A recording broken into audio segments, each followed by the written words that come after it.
بسم اللہ الرحمن الرحیم۔ السلام علیکم ناظرین، حضرت داؤد علیہ السلام کی قوم بندر کیوں بنی؟ انہوں نے اللہ رب العزت کے کون سے حکم کی نافرمانی کی تھی؟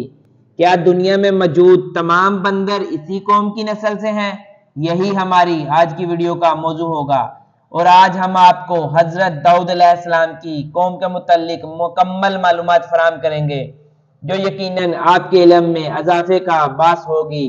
ناظرین، حضرت داؤد علیہ السلام اللہ کے برگزیدہ نبی اور رسول تھے، اور اللہ رب العزت نے آپ کو بادشاہت بھی عطا کی تھی۔ انبیاء کرام علیہ السلام نے حضرت داؤد علیہ السلام کے بعد حضرت داؤد علیہ السلام ہی وہ پیغمبر ہیں جنہیں قرآن کریم میں خلیفہ کے لقب سے نوازا ہے۔ قرآن کریم کی سورت بنی اسرائیل میں ارشاد ہے، اور ہم نے بعض پیغمبروں کو بعض پر فضیلت بخشی اور داؤد کو زبور عنایت کی۔ ناظرین، حضرت داؤد علیہ السلام کی قوم کے 70,000 آدمی عقبہ کے پاس سمندر کے کنارے اعلیٰ نامی گاؤں میں رہتے تھے، اور یہ وہ لوگ بڑی فراخ اور خوشحالی میں زندگی بسر کرتے تھے۔ اللہ رب العزت نے انہیں بے شمار نعمتوں سے نواز رکھا تھا، اور یہ لوگ خدا کی عبادت سے غافل ہو گئے۔ ناظرین، اللہ تعالیٰ نے ان لوگوں کا اس طرح امتحان لیا، ہفتے کے دن کا عذاب ان پر لازم قرار دے دیا، اور اس دن مچھلی کا شکار ان لوگوں پر حرام فرما دیا، اور ہفتے کے باقی دنوں میں شکار حلال تھا، مگر اسی طرح ان لوگوں کو آزمائش میں مبتلا فرما دیا کہ ہفتے کے دنوں میں بے شمار مچھلیاں آتی تھی اور باقی دنوں میں مچھلیاں کم آتی تھی۔ تو شیطان نے ان لوگوں کو یہ ہیلا بہانہ بتا دیا کہ سمندر سے کچھ نالیاں نکال کر خشکی میں چند ہول بنا لو، اور جب ہفتے کے دن ان نالیوں کے ذریعے مچھلیاں ہول میں آ جائیں، ان نالیوں کا منہ بند کر دو، اور اس دن شکار نہ کرو، بلکہ دوسرے دن آسانی کے ساتھ ان مچھلیوں کو پکڑ لو۔ ناظرین، ان لوگوں کو یہ شیطانی ہیلا بازی بہت پسند آ گئی، اور ان لوگوں نے یہ نہیں سوچا کہ جب نالیوں اور حوضوں میں مقید ہو گئی، یہی ان کا شکار ہوگا۔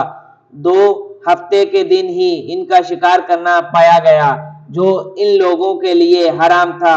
اس موقع پر ان یہودیوں کے 3 گروہ ہو گئے۔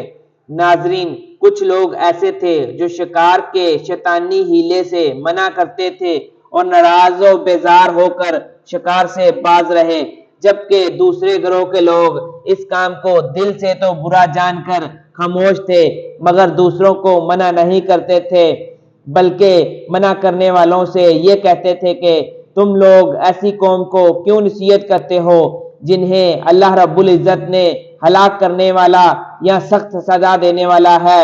جبکہ تیسرا گروہ وہ سرکش اور نافرمان لوگ تھے جنہوں نے اللہ تعالیٰ کے حکم کی علانیہ مخالفت اور شیطان کی ہیلا بازیوں کو مان کر ہفتے کے دن شکار کر لیا اور ان مچھلیوں کو کھایا اور بیچا بھی۔ ناظرین، جب نافرمانوں نے منع کرنے کے باوجود بھی شکار کر لیا تو منع کرنے والی جماعت نے کہا کہ اب ہم ان معصیت کاروں سے کوئی میل ملاپ نہیں کریں گے۔ چنانچہ ان لوگوں نے گاؤں کو تقسیم کر کے درمیان میں ایک دیوار بنا لی اور آمد و رفت کا ایک الگ دروازہ بھی بنا لیا۔ حضرت داؤد علیہ نبینا علیہ السلام نے غضبناک ہو کر شکار کرنے والوں پر لعنت فرما دی۔ اس کا اثر یہ ہوا کہ ایک دن خطا کاروں میں سے کوئی بھی باہر نہیں نکلا، تو انہیں دیکھنے کے لیے کچھ لوگ دیوار پر چڑھ گئے، تو کیا دیکھتے ہیں سب کے سب بندروں کی صورت میں کھو گئے ہیں۔ اب لوگ ان مجرموں کا دروازہ کھول کر اندر داخل ہو گئے۔ وہ بندر اپنے رشتہ داروں کو پہچانتے تھے اور ان کے پاس آ کر کے کپڑوں کو سونگھتے تھے اور زاروں قطار روتے تھے، مگر لوگ ان بندر بن جانے والوں کو نہیں پہچانتے تھے۔ ان بندر بن جانے والوں کی تعداد تاریخ میں 12,000 لکھی ہوئی ہے۔ یہ سب 3 دن تک زندہ رہے، اور اس درمیان میں کچھ بھی کھا پی نہ سکے، بلکہ یوں ہی بھوک کے پیاسے سب کے سب ہلاک ہو گئے۔ شکار سے منع کرنے والا گروہ ہلاکت سے سلامت رہا، اور صحیح قول یہ ہے کہ دل سے برا جان کر خاموش رہنے والا گروہ کو بھی اللہ رب العزت نے ہلاکت سے بچا لیا۔ ناظرین، سورۃ البقرہ کی آیت نمبر 65 میں اللہ رب العزت کا ارشاد ہے، اور بے شک ضرور تمہیں معلوم ہے کہ وہ جنہوں نے ہفتے میں سرکشی کی تو ہم نے ان سے فرمایا کہ ہو جاؤ بندر دھتکارے ہوئے۔ ناظرین، یہ مفصل واقعہ سورۃ الاعراف میں موجود ہے، جس سے معلوم ہوتا ہے کہ شیطانی ہیلہ بازیوں میں پڑ کر اللہ تعالیٰ کے حکم کی نافرمانیوں کا انجام کتنا برا اور کس قدر خطرناک ہوتا ہے۔ خدا کے نبی جن بد نصیبوں پر لعنت فرما دیں، وہ کیسے ہولناک عذاب الہی میں گرفتار ہو کر دنیا سے نیست و نابود ہو کر عذاب نار میں گرفتار ہو جاتے ہیں، اور دونوں جہاں میں ذلیل و خوار ہو جاتے ہیں۔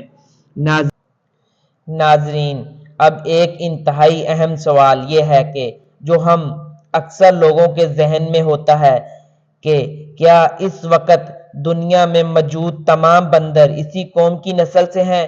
تو اس سے یہ ہے کہ حضرت عبداللہ بن مسعود رضی اللہ تعالیٰ عنہ سے صحیح مسلم میں منقول ہے کہ بعض لوگوں نے اپنے زمانے کے بندروں اور خنزیروں کے بارے میں حضور سرور کونین امام الانبیاء جناب محمد مصطفیٰ صلی اللہ علیہ وآلہ وسلم سے دریافت کیا کہ کیا یہ وہی مسخ شدہ شکلوں والے یہودی ہیں؟ آپ صلی اللہ علیہ وآلہ وسلم نے ارشاد فرمایا، اللہ رب العزت جب کسی قوم میں مسخ صورت کا عذاب نازل کرتے ہیں تو ان کی نسل نہیں چلتی، بلکہ چند روز میں ہلاک کر کے ختم ہو جاتی ہے۔ یہ بندر اور خنزیر دنیا میں پہلے سے موجود تھے۔ ناظرین، اسی امید کے ساتھ اجازت دیجیے، آپ کو ہماری ویڈیو پسند آئی ہوگی۔ ملتے ہیں بہت جلد ایک نئی ویڈیو میں۔ اللہ حافظ۔